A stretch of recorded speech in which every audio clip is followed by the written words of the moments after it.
Hello बच्चों, हमारा science का जो आज का टॉपिक है वो है परपोषण। इससे पहले हम लोगों ने जैव प्रक्रम जो चैप्टर है हमारा उसमें स्वपोषण यानी कि ऑटोट्रोपिक जो न्यूट्रिशन है उसके बारे में बात की थी।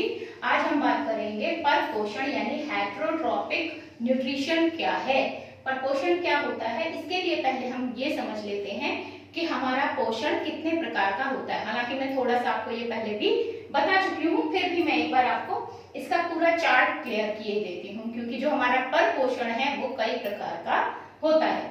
तो हम सबसे पहले अगर समझें तो पोषण के कितने प्रकार होते हैं, तो पोषण के दो प्रकार हैं। टाइप्स ऑफ न्यूट्रिशन कितने हैं, एक है स्वपोषण और एक है परपोषण। स्वपोषण मैं आपको समझा चुकी हूँ कि जो जीव अपना भोजन स्वयं बनाते हैं वो हमारे स्वपोषी कहलाते हैं, जैसे कि हमारे हरे पेड़ पौधे। और स्वपोषी केवल और केवल हरे पेड़ पौधे ही हैं, क्योंकि वही अपना जो भोजन है वो स्वयं बनाते हैं। सूर्य के प्रकाश से, कार्बन डाइऑक्साइड से, जल से और पर्णहरित की उपस्थिति से, इन सब से वो अपना भोजन कैसे बनाते हैं ये हम डिस्कस कर चुके हैं प्रकाश संश्लेषण की क्रिया में। अब स्वपोषण के बाद दूसरा जो होता है वो होता है हमारा परपोषण यानी हेटेरोट्रॉपिक। तो परपोषण हम किसे कहते हैं, परपोषण हम कहते हैं परपोषी जीव या परपोषण कहलाते हैं वो जीव जो पोषण के लिए अन्य जीवों पर निर्भर हैं। यानी वो पोषण किससे प्राप्त करते हैं, अन्य जीवों से प्राप्त करते हैं। ये जो परपोषी पौधे जो जीव होते हैं, नॉट पौधे, क्योंकि पौधे तो सिर्फ स्वपोषी हैं हमारे, हालांकि परपोषी में भी कुछ पौधे आएंगे जिनके बारे में हम डिस्कस करेंगे। तो जो परपोषी जीव हैं, ये परपोषी जीव भी 5 प्रकार के होते हैं। ठीक है, यहाँ परपोषण के मैंने 5 डिफरेंट टाइप्स आपको बताए हैं। सबसे पहले होते हैं शाकाहारी, जिन्हें हर्बीवोरस कहते हैं। हर्ब का मतलब होता है शाक यानी कि पेड़ पौधे। तो वो सीधा सीधा इससे डिपेंड जो समझ में आ रही है ये बात, वो क्या समझ में आ रही है कि जो हमारे हरे पेड़ पौधों को खाते हैं वो जीव हमारे शाकाहारी जीव कहलाते हैं। जैसे गाय है घास खाती है, ठीक है, बकरी है पत्तियां, पौधों की, पेड़ पौधों की पत्तियां खाती है, ठीक है। तो गाय, भैंस, घोड़ा है, घोड़ा घास खाता है, गधा घास खाता है। तो ये जो जीव जंतु हैं ये हमारे शाकाहारी जीव कहलाते हैं। सेकेंडली आते हैं हमारे मांसाहारी जीव। ये वो जीव हैं, इन्हें इंग्लिश में कहते हैं कार्निवोरस। कार्निवोरस वो जीव होते हैं, मांसाहारी जीव, जैसे नाम से स्पष्ट हो रहा है, जो अन्य जीवों का मांस खा करके पोषण प्राप्त करते हैं। तो अन्य जीवों का मांस खाते हैं, जैसे शेर है, शेर मांस पर जीवित रहता है, वो घास फूस नहीं खा सकता, ठीक है। इसके ऐसे ही सांप है, मेढक है, ठीक है। शेर के अलावा और भी जीव जंतु हैं, जो कि चीता है आपका, है ना। तो ये सब आपके मांस पर निर्भर रहने वाले जीव हैं, इसलिए ये मांसाहारी जीव कहलाते हैं। ये पेड़ पौधे नहीं खाते, ठीक है। अब आते हैं तीसरे नंबर पर सर्वाहारी या ओमनिवोरस।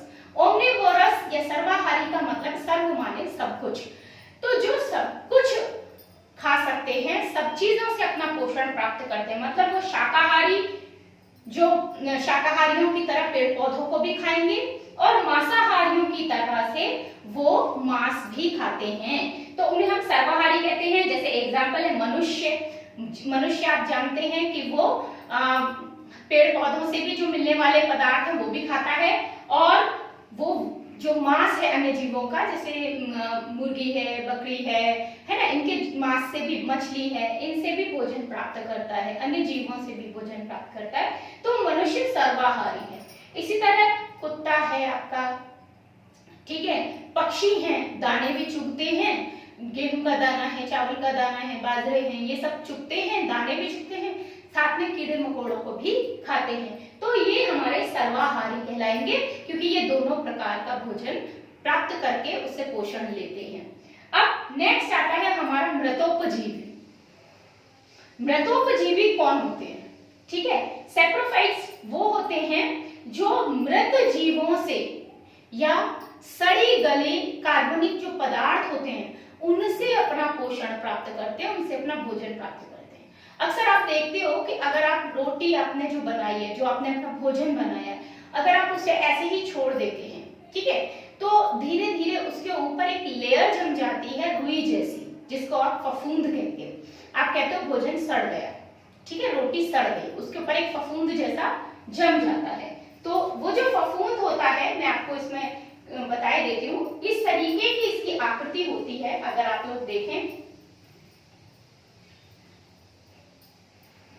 ठीक है, इसकी जो आकृति है वो फफूंद की कुछ इस तरीके की, इसमें आपको अगर माइक्रोस्कोप से देखेंगे तो एक जो कोई भी खाद्य पदार्थ है उसके ऊपर इस तरीके के निकले हुए होते हैं, जो हमें माइक्रोस्कोप से दिखाई देते हैं, इनको हम बीजांडु कहते हैं। और ये जो बीजांड है, इनमें बहुत सारे इनके बीज भरे हुए हैं, ठीक है, और ये फटते हैं तो इससे ये सारे बीज पूरे इस पदार्थ पर और फैल जाएंगे और फिर नया जो फफूंद है वो उगाएगा। तो आप देखते हैं, अगर थोड़ा सा भी फफूंद आपका लग गया है कहीं पर, तो थोड़ी दिन बाद अगर आप देखें, अगर आप एक दिन बाद उस रोटी को छोड़ दीजिए ऐसी फफूंदी जिस पे लग गई है, और एक दिन बाद देखें तो आपको जो एक हिस्से में थी फफूंद, अब वो पूरी रोटी पर फैली हुई दिखाई देती है। तो वो क्यों दिखाई देती है? क्योंकि इसमें बीजाणु जनन हो जाता है, इसके अंदर जो बीज है वो फट कर, जो इनके बीजाणु है वो फट करके इसमें से सारे बीजों को अलग अलग बिखरा देते हैं, जिससे नए फफूंद उगाते हैं, ठीक है। तो ये हमारी मृतोपजीवी का एक उदाहरण है।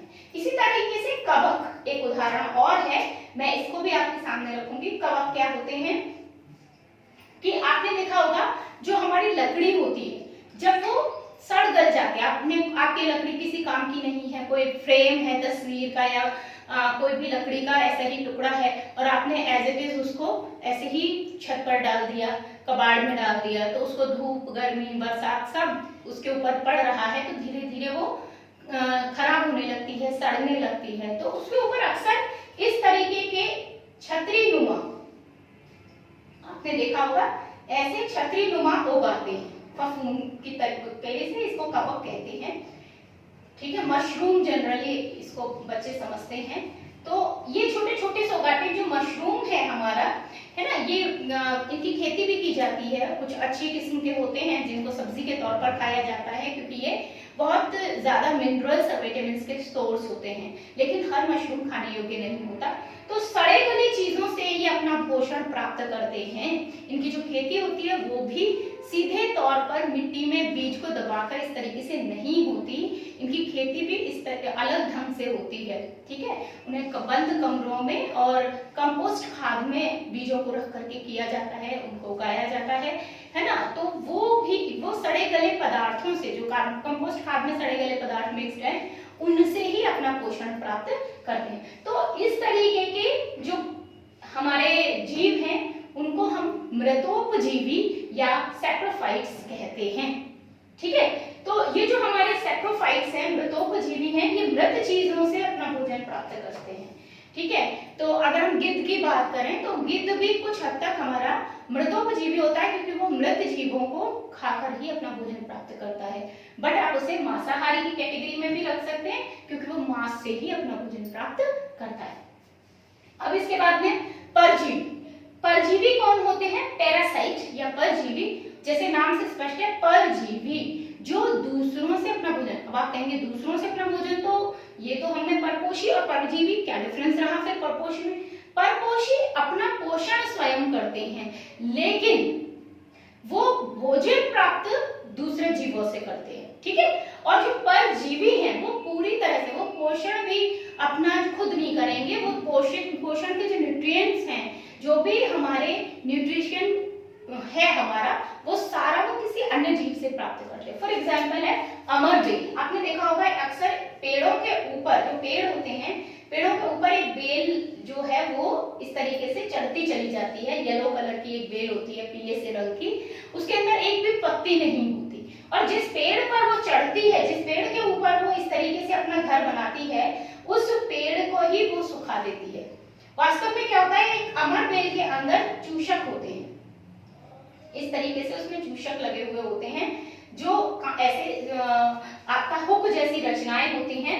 तो ये जो हुक जैसी रचनाएं हैं हमारी, इन हुक जैसी रचनाओं से ये पेड़ को, जो पेड़ का जो आपका स्टेम है, तना है, उसको ऐसे पकड़ लेती हैं और पकड़ करके उसी से चूसती रहते हैं, उसी से ये जो भोजन है उसको सक करती रहती हैं। जो भी इसके पेड़ का जो भी न्यूट्रिशन होगा, पेड़ तो अपना भोजन खुद बना रहा है, उसकी पत्तियां खुद बना रही, तो जो भी न्यूट्रिशन है वो पोषण सारा का सारा सक करती रहती हैं। सक मतलब चूसती रहती हैं और अपना पोषण प्राप्त करती रहती है। तो अमर बेल स्वयं अपना पोषण जो है वो दूसरे पौधे से प्राप्त करती है, खुद नहीं अपना भोजन बनाती। तो इस तरीके से अमर बेल क्या है, एक परजीवी है। और भी बहुत सारे एग्जाम्पल हैं। अगर मैं बात करती हूँ फीताकृमि, फीताकृमि इस तरीके का एक छोटा सा हेड और बहुत ही विशाल इसकी लंबाई होती है। अगर इसका पूरा देखा जाए तो बड़ा होता है तो लंबाई ज्यादा हो जाती है हेड के मुकाबले में, सिर के मुकाबले में। इस तरीके फीते जैसी रचना होती है, खंड युक्त। आप लोग 9th में इसके बारे में पढ़ते हैं, फीताकृमि। इस तरीके से एक खंड युक्त रचना हो जाती है। ये मनुष्य के शरीर में आंतों में पाया जाने वाला एक कृमि है। इसके जैसे अक्सर आपने देखा होगा कि मना किया जाता है कि बच्चों को नंगे पैर नहीं चलना चाहिए जमीन पर, ऐसे ही मिट्टी में हमें नंगे पैर नहीं चलना चाहिए, ठीक है। कहीं भी हमको जो बिना आपके धुले हुए फल सब्जियां हैं, बिना पानी में हम उन्हें धोए नहीं खाना चाहिए। क्यों? क्योंकि इन फल सब्जियों के ऊपर जमीन पर इनके एग्स होते हैं, वो अंडे बहुत छोटे होते हैं, इतने सूक्ष्म कि हमको वो ऐसे ही आंखों से दिखाई नहीं देंगे विदाउट माइक्रोस्कोप। तो वो जो छोटे छोटे से एग्स हैं, अंडे हैं, वो एग्स जो हमारी पैर की स्किन है नीचे की, वो बहुत नाजुक होती है, उसमें से ये एग अंदर प्रवेश कर जाते हैं और शरीर में होते होते ये कहाँ पहुंच जाते हैं, आंतों तक पहुंच जाते हैं, जो इंटेस्टाइन है वहां तक पहुंच जाते हैं। तो मनुष्य के भोजन का जो पाचन है वो उसकी आंतों में ही होता है। तो आंतों से ये अपने ऐसे ही इसमें भी चूषक होते हैं जिनसे कि ये उससे चिपक जाता है और चिपक करके पोषण प्राप्त करता रहता है, भोजन को सक करता रहता है, जिससे कि फीताकृमि को पोषण होता रहता है। लेकिन जिस मनुष्य के शरीर में ये होंगे उस मनुष्य का पोषण प्रभावित होगा। तो बहुत सारे बच्चे कहते हैं ना पेट के कीड़े, तो ये इसी तरह का एक पेट का कीड़ा है, ठीक है। ऐसा ही एक पेट का कीड़ा और होता है, इसको हम कहते हैं एस्केरिस। इस तरीके का होता है ये एस्केरिस। इसको गोल कृमि भी कहते हैं क्योंकि ये फीताकृमि की तरह से चपटा नहीं है, ठीक है ना। फीताकृमि एक फीते की तरह चपटा होता है, फ्लैट होता है, जबकि गोल कृमि फ्लैट नहीं होता, गोलाई दिए हुए होता है। तो ये दोनों ही एक परजीवी हैं क्योंकि ये मनुष्य के शरीर में उसकी आंतों से चिपक कर भोजन को प्राप्त करते हैं। तो ये दोनों हमारे परजीवी ही कहलाएंगे। अब मैं कुछ ऐसे परजीवियों की बात करूंगी जो हमारे भोजन या निवास के लिए अन्य जीवों पर निर्भर है, जो एक तरह से उन्हें परजीवी ना कह के हम सहजीवी कह सकते हैं, ठीक है ना। वो है परजीवी ही बट वो सहजीवी की तरह जीवन व्यतीत करते हैं। सहजीवी मतलब एक दूसरे का सहयोग करके जीवन अपना जीते हैं, ठीक है ना, एक दूसरे से अपना सहयोग प्राप्त करते हैं। फॉर एग्जाम्पल अगर मैं बात करती हूँ, सबसे पहले बात करते हैं हम लाइकेन। लाइकेन क्या होता है? इसमें एक एल्गी यानी कि शैवाल आप लोग 9th में पढ़ते हैं, जो आपकी जो तालाब होता है, ठीक है, या जहां भी नमी होती है, आपने देखा वो काई जैसी जम जाती है।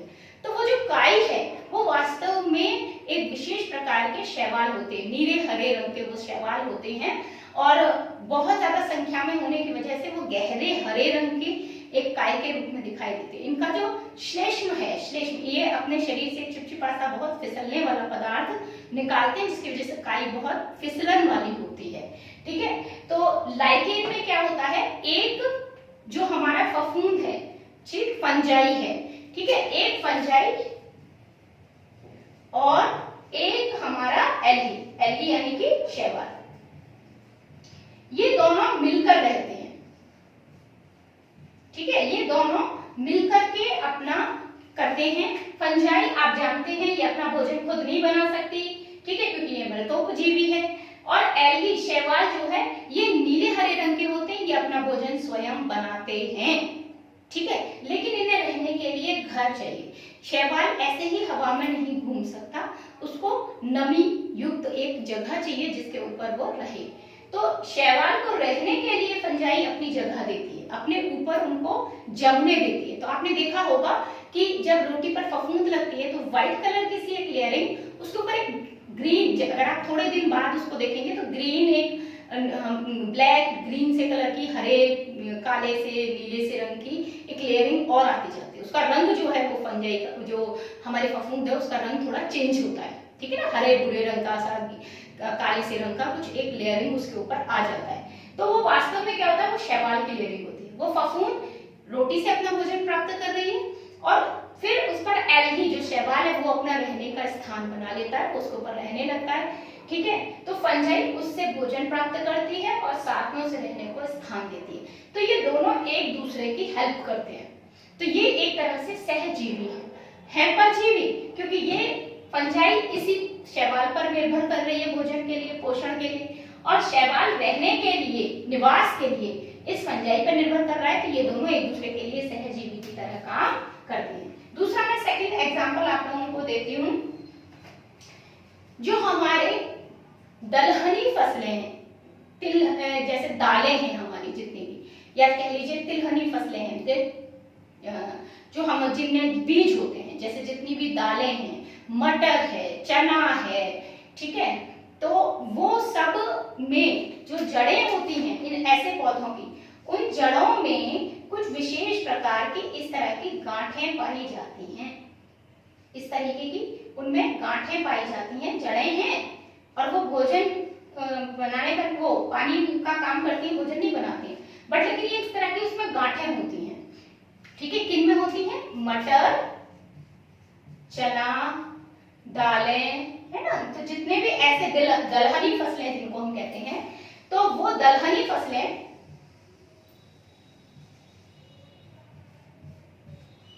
ठीक है, उनके अंदर इस तरीके के गांठें होती हैं, ठीक है, जड़ों में। ये जो गांठें हैं तो इनके अंदर एक विशेष प्रकार का जीवाणु रहता है जिसको हम कहते हैं राइजोबियम। ये जो बैक्टीरिया है, राइजोबियम जीवाणु, वास्तव में क्या होता है, जो हमारी दलहनी फसलें हैं इनके पौधों को अपने पोषण के लिए नाइट्रोजन की आवश्यकता होती है। लेकिन जितने भी हरे पेड़ पौधे हैं सभी को नाइट्रोजन की आवश्यकता होती ही है, लेकिन वो नाइट्रोजन जो है उनको जो जड़ों के साथ पानी आ रहा है, उस पानी के साथ मिट्टी में घुली हुई नाइट्रोजन के जो मिनरल्स होते हैं, लवण होते हैं, उनसे प्राप्त हो जाता है। लेकिन ये कुछ ऐसी फसलें हैं जिनमें ये जड़ें नाइट्रोजन अवशोषित नहीं कर पाती हैं, केवल पानी का अवशोषण करती हैं। इसमें ये मिनरल्स को अवशोषित नहीं कर पाती, उनको एब्जॉर्ब नहीं कर पाती।